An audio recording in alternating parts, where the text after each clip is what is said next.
A friend of mine got me involved in fountain pens just right before Christmas. And I had been storing my fountain pens in this really cute plastic, but otherwise completely useless coffee mug. And it really doesn't hold up well for coffee. So I thought that's a great place to store my fountain pens.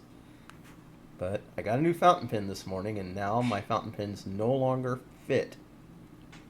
So I had to come up with a solution to store all my fountain pens. And here it is. An old Husky toolbox that I have had for years. Well over 10 years, in fact.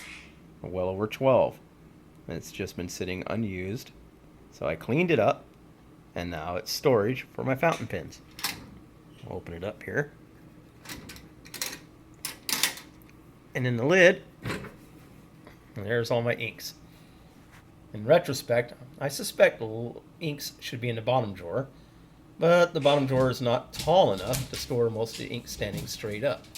And I have a small collection of different things, including a big bottle of Noodlers, which I will have to find a plastic bag for, because I'm worried about it leaking laying on its side. It may not be an issue, but why risk it?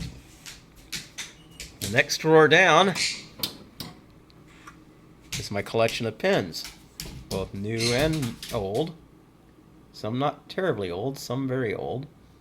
I don't, as of yet, have pen trays, but I will get some because I think it would be a good idea to keep them separated and keep them from bouncing around. Now, of course, this toolbox isn't going to be very good for carrying pens around. For one thing, this toolbox is really heavy, and I don't have a lot of fun carrying it. Plus, I mean, there's nothing to keep the pens from rattling around and possibly falling through that hole right there and ending up back behind the toolbox somewhere where I can't get at it easily. There are currently, by the way, 23 pens stored in there.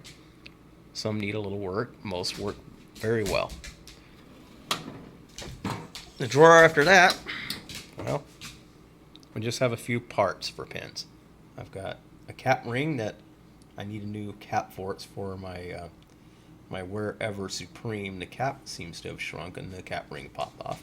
So I'm in the market for a new one of those. And a couple of fountain pen converters for, I believe, Pilot fountain pens. And plenty of room for more pens, which is good. And of course, no pen toolbox would be complete without at least a few tools. So there's a sack tool, a bottle of shellac, a little I think that was an ear syringe, a bag of baby powder, and a couple of little rubber grips from disposable ballpoint pens that I use to give myself a little bit extra grip when I'm working on pens. So, not ideal, but I had the toolbox just lying around empty, so I thought I'd clean it up and give it a go. And I think it works pretty darn well. Toolbox isn't in very spiffy shape, but I think it's in good enough shape for this task. And I didn't have to spend any money, which means more money for pens.